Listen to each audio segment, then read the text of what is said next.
Hi everyone, welcome to Grab Your Keys. I have Diane Kern here with me today, and this is our imprint of conversations with realtors. So Diane, welcome. Thank you so much for being here today. Thanks so much for inviting me. I'm excited. How is it that you became a realtor? It started back many years ago. Just my mom is from a very big family and 14 children. She was one of 14. My dad was one of 4. So That's 18. What's that? That's 18. Yes. Oh my gosh. Yes. And from a very young age, I was always from a life of contribution. And from a very young age, I saw the need for a variety of homes. And we happened to live in this single level home, the rancher, that some of my relatives would come and convalesce at our homes if they had surgery or something else. So realizing that their homes that had the stairs or something else, they couldn't live in at that time. And then with such an age range, I'm the youngest of all the first cousins.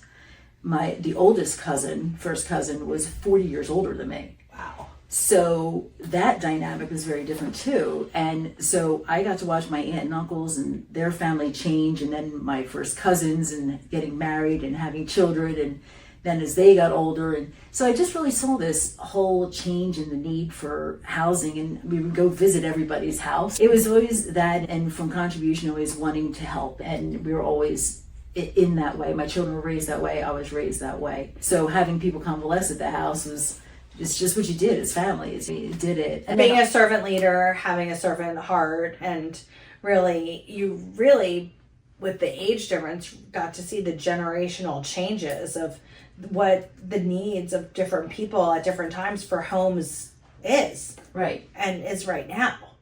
Yes, you have the 2-story house, but you want to go into the 1-story house or the Cape. Right. And the nice thing about the area that we work in is that there's all those different houses.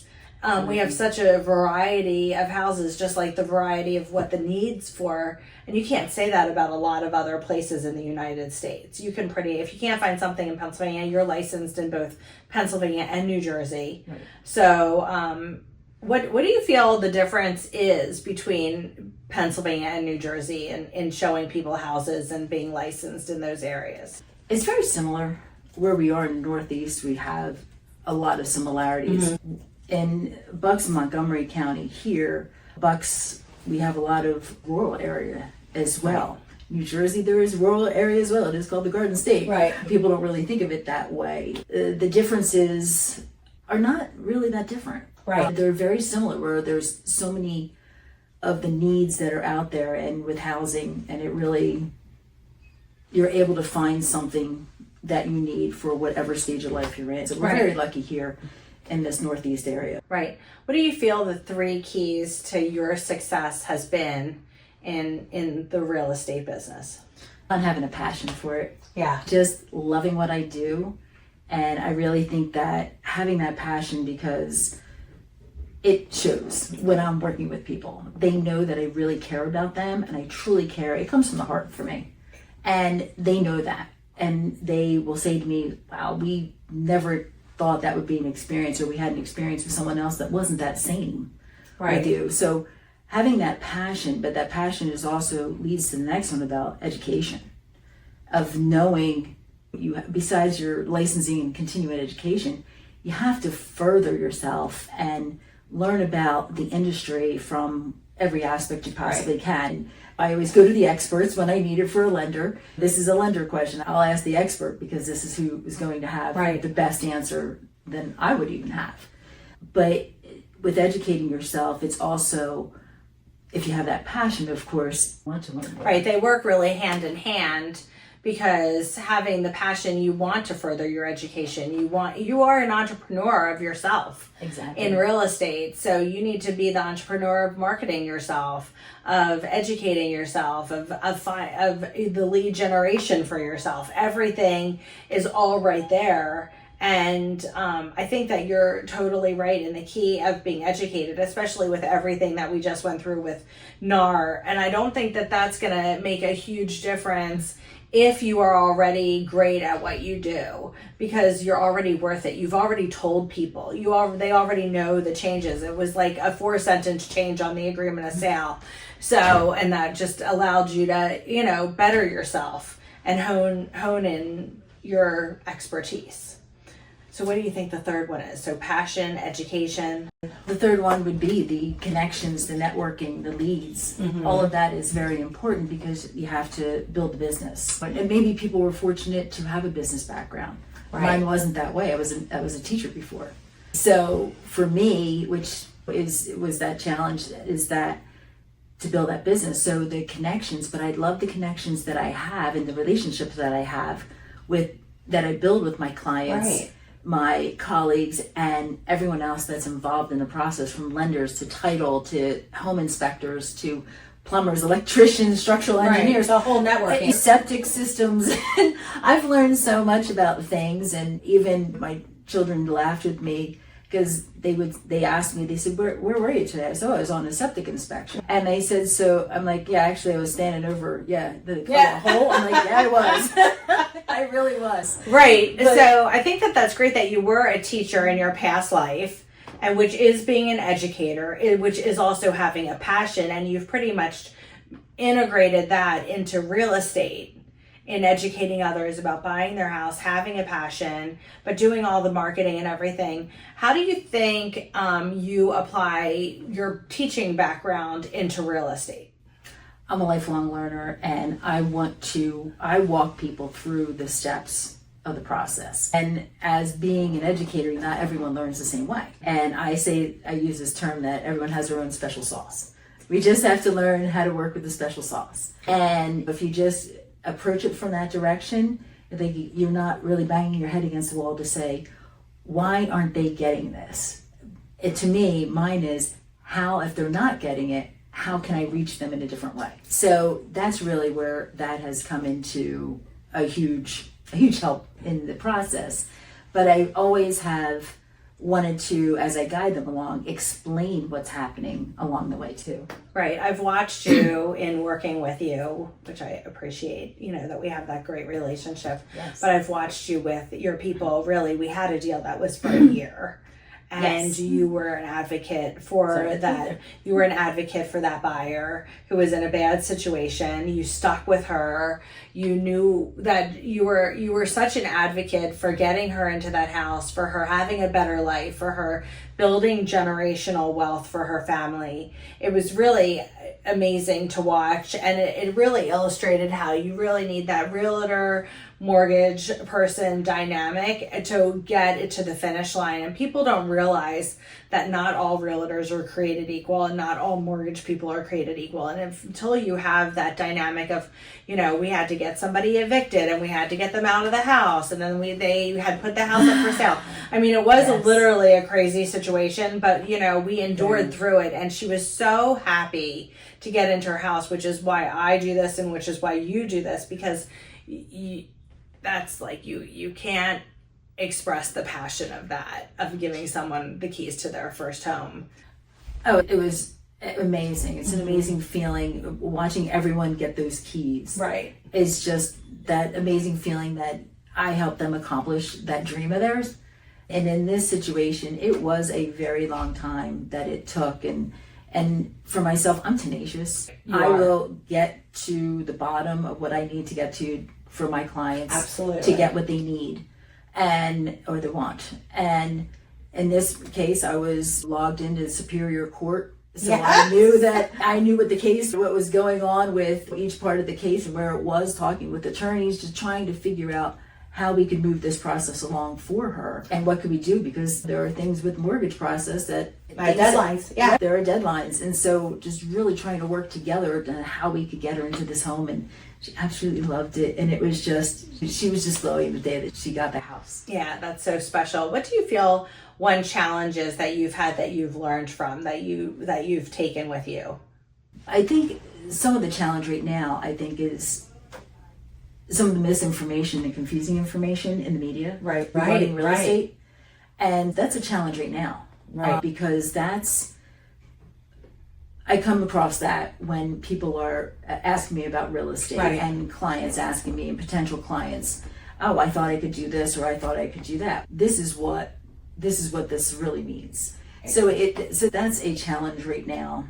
Yes. I do feel that the media at times twists things a little bit regarding the market. We've had 3 years of being in a little bit of a bubble of a market compared to the rest of the United States. Oh, absolutely. So I don't think that our area, this Northeast area that we live in, is really, I always say that we're in a little bit of a bubble because we have lots of pharmaceuticals, we have lots of industry. Whatever the economy is, it doesn't hit us as much. So we still have multiple offers, we still have increasing sales prices. The nice thing is that interest rates have leveled out a little bit, so we're super happy that don't have that volatility. Right. People understand that we're in the 6s, and that's where we're going to pretty much be for this entire year. You're seeing a great amount of demographic coming in who are purchasing houses of the 20 somethings, late 20s, early 30s that are just getting in. So that's a great generation to be in right now to get into houses. What's one piece of advice you share with your clients that you always are telling them? When we're working together, I want open and honest communication. It's transparency. Yes, because when we have a conversation, what are your wants? What are your needs? What are your needs versus your wants in a house? Because sometimes we have to give something up. Right. The house might not check every box, but it's darn close to it. So we have that conversation about what it is. And then sometimes they'll send me, oh, I found this house. How did you find that house? And I didn't. And I realized they went outside of what we had a conversation about, and they changed what they wanted to think. I said, that's fine. I'm like, we're totally fine to change the search and to include that in there too. Just let me know, because in this way I know I'm sending you what you really want to see. Right. So, because sometimes people don't even know what they want. Right. Which is most of the time they don't know what they want, and then they're like, oh, I like that, and then that changes. What's the most surprising thing that you've learned in this journey that you've been on in real estate? Surprising. There's gonna be a lot of surprises that come up. There. I say that almost every deal sometimes, there's something new that you might learn. And it's not that there's any one big surprising thing. It's just, wow, I never thought that could happen, or we just get surprised with things that show up. And it's also based on your experience and your knowledge, so things aren't as surprising, or you're like, oh, okay, I'm going to have to figure that out, or I'm going to have to deal with that. What would you say is there one memorable event in real estate that you were like, oh, wow, I'm not going to forget that? One of the deals we were talking about, getting her to her home, that was definitely a lot of learning. Oh, that was a 1-year process, right? That was 1 year. Who thought that you would be able to be in contract for the year with extensions and so forth, learning about that. There's just so many thoughts that come to be. Right. I can't come up with just one in particular. Yeah. Is there a craziest thing that's happened to you since being in real estate? Did somebody fall in a hole, or thankfully not at a septic inspection? Yeah, not at a septic inspection. It'd be great. Yeah, I would always think that we were talking about having a puppy. I would always think that the animals in a house are always challenging when you're showing houses and seeing it. I would never know how to really handle that. Don't let the cats out was one recently. That was just last week. Don't let the cats out. And as I was showing the home, my clients with me, that's one, and then we found another, and then we found a third. I was like, how many cats are in here? You don't really understand. Oh, do you really want to buy a house with all those cats? You have to be a cat person. Yeah. But it was a beautiful home. But it was, don't let the cats out. Yeah, and I always think, what if you go let the cat out? There are stories where I know my colleagues have been chasing after cats and dogs down the street because they accidentally got out. Yeah, that scares me. I prefer just please have your animals, take them with you, because I would never want to have an animal lost on my watch. And for my own, being a new puppy mom, I would not want anything to happen to Maisie that I could have prevented from happening. But there have been some things that happen on showings that surprise, going on a showing and opening the bedroom door and finding someone sleeping in bed. Oh, yeah. That was one. Another one, the owners were showing us the home, and one person was sleeping on the sofa. And I'm like, oh, don't mind him. Okay. And then there was one other one which was somewhat funny. is that it was a home. One of my colleagues couldn't do the showing, so I offered to help her out. So I did the showing for her, and we went to this home that needed work. And the home was one of those homes that was intriguing because you were intrigued as to how bad the next room might have been. It needed that much work. And it was listed as such. And they wanted to go down to see the basement. So they went down to the basement where there was some standing water in the basement. And they came up and they were whispering back and forth to each other, like hushed tones. Right. And I said, do you mind if I ask you, what are you talking about? Because I hear you saying something that is intriguing me. And because it was a mother and a daughter. And they were saying to each other, did you see it? And the other one said, did you hear it? And so, of course, that piqued my curiosity. And I asked them, I said, so what are you talking about? Told me that the mother hears ghosts and the daughter sees ghosts. So and there were ghosts in the house. They both thought they saw and heard in the basement a ghost. And so my reaction was, did they talk back? Are they friendly? And they both busted out laughing, saying, oh, we love you. You just rolled with this. I said, what else am I going to do? Right. No, I love that. That's a great story. That's great. I do have one last question for you. You're a mom, a wife, a puppy mom, a realtor. You were a teacher. Like, as a woman, like, how did you keep it all together? Great management skills and really relying on other people to try to help out when you couldn't be there. Yeah. Taking kids to places, that kind of thing. How do you wrap your mind around it that you can't do it all as a woman? You have to come to terms with it. You just really have to come to terms with the fact you really can't do it all.